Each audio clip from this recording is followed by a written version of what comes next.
Oh, directly এসেই break through. স্কোয়ারের মতো খেলতে চাইলেন, বল কিন্তু ঠিক মতো ব্যাটে আসেনি। লিটন দাসের কাছে ক্যাচ চলে গেছে।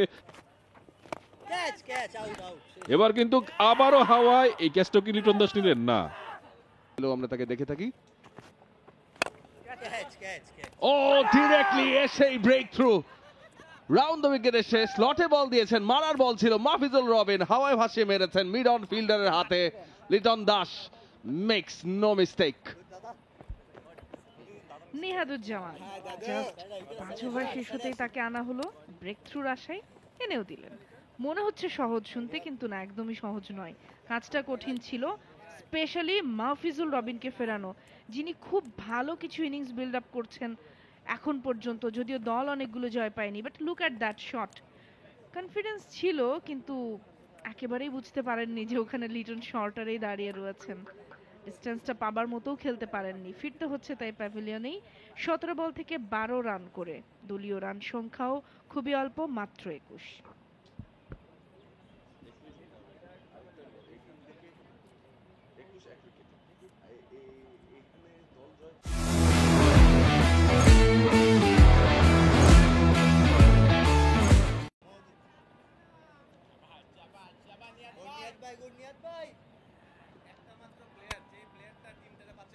আমরা আউটটা আবারও দেখে নিচ্ছি। মিডনে লিটন দাস একদম বৃত্তের মাথায় দাঁড়িয়েছিলেন।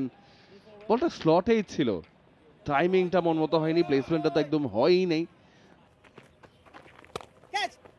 স্কোয়ারের মতো খেলতে চাইলেন, বল কিন্তু ঠিক মতো ব্যাটে আসেনি। লিটন দাসের কাছে ক্যাচ চলে গেছে। সহজ একটা ক্যাচ।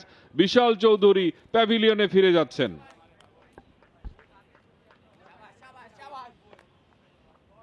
এবং দুটি উইকেটই নিহাদুজ্জামানের নামে।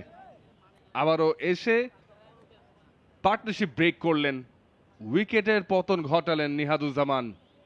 রাউন্ড দ্য উইকেট ঝুলিয়ে দিয়েছেন, কিন্তু অফ স্টাম্পের বাইরে। গুরুত্বপূর্ণ বিষয়, সামনের পাটা সরিয়ে নিয়েছিলেন দুঃখিত বিশাল চৌধুরী আগেই, এবং পজিশনটা এমন হচ্ছিল যেন উনি মিড উইকেট অঞ্চল দিয়ে মারবেন। ব্যালেন্সটা হারিয়ে ফেলেছেন, দেখবেন ব্যালেন্সটা হারিয়ে কিন্তু বডি ওয়েটটা পেছনের দিকে যাচ্ছিল। ওই অবস্থায় কাট করেছেন, হাওয়ায় ভাসিয়ে সরাসরি লিটনের কাছে। 83 রান, কিন্তু ভালো ইনিংস।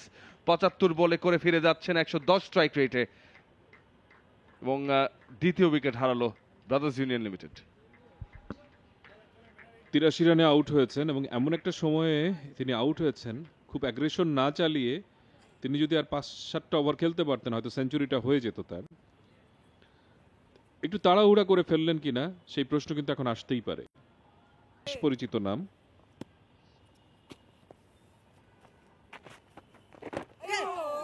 ব্যাটসম্যান কিন্তু ঠিক স্বাচ্ছন্দ্যে খেলেছেন বলা যাবে না। মজার বিষয় মাজুর ভাই, ব্যাটিং এ জুটিবদ্ধ হয়, বোলিং এও হয়। দ্রুত সিঙ্গেল থ্রো হয়েছে বোলার্স এন্ডে। ব্যাটার হয়তো পৌঁছে গেছে nice ball of the mark. যেটা বলতে চাচ্ছিলাম যে বোলিং এবং ফিল্ডিং এও জুটিবদ্ধ হওয়া সম্ভব। দুটো উইকেটেই ভালো থ্রো নয়, পৌঁছে গেছেন ব্যাটার, দুঃখিত। দুটো উইকেটেই কিন্তু নিহাদুজ্জামান বল করেছেন, লিটন দাস ক্যাচ ধরেছেন।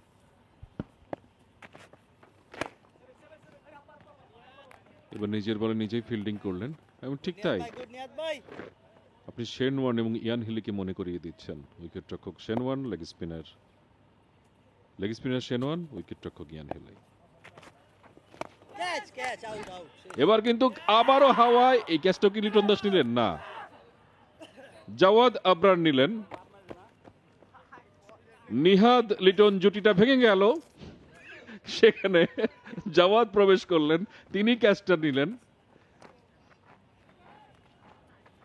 তৃতীয় উইকেটের পতন, এবং আইচ মোল্লা, মিজান, ইনফ্যাক্ট দুজন সেটেল ব্যাটসম্যান আউট হয়ে প্যাভিলিয়নে ফিরে গেলেন। ব্রাদার্স কিন্তু বেশ চাপে পড়ে গেল। আমরা ইংরেজি ধারাভাষ্যে প্রায় বলে থাকি যে সামটাইমস ওয়ান গেটস টু। ওই যে বাসড্রিগা বার্ড গুলো আছে না, লাভ বার্ডদের মতো, সুইপ করবার চেষ্টা হয়, বেঁচেছে, টপেজ হয়েছে, জাওয়াদ আবরার চলে এসলেন, ক্যাচ ধরলেন। কেন বলছি, যখন দেখা যায় ওই পেয়ারের একটা পাখি কিছু হয়ে যায়, তখন অন্য পাখিটাও থাকে না আর। তো এই জুটির মধ্যে আসলে বিশাল গেছেন, এখন মিজানও বললেন ঠিক আছে আমিও যাই, 50 রানে জুটি ফিরে যাচ্ছেন। আবরার ক্যাচটা নিয়েছেন, নিহাদ উইকেটটা পেয়েছেন। For more updates, subscribe to our YouTube channel and click on the bell icon. Follow us on Facebook and Instagram. Download T-Sports app to enjoy exciting games and highlights. Visit tsports.com.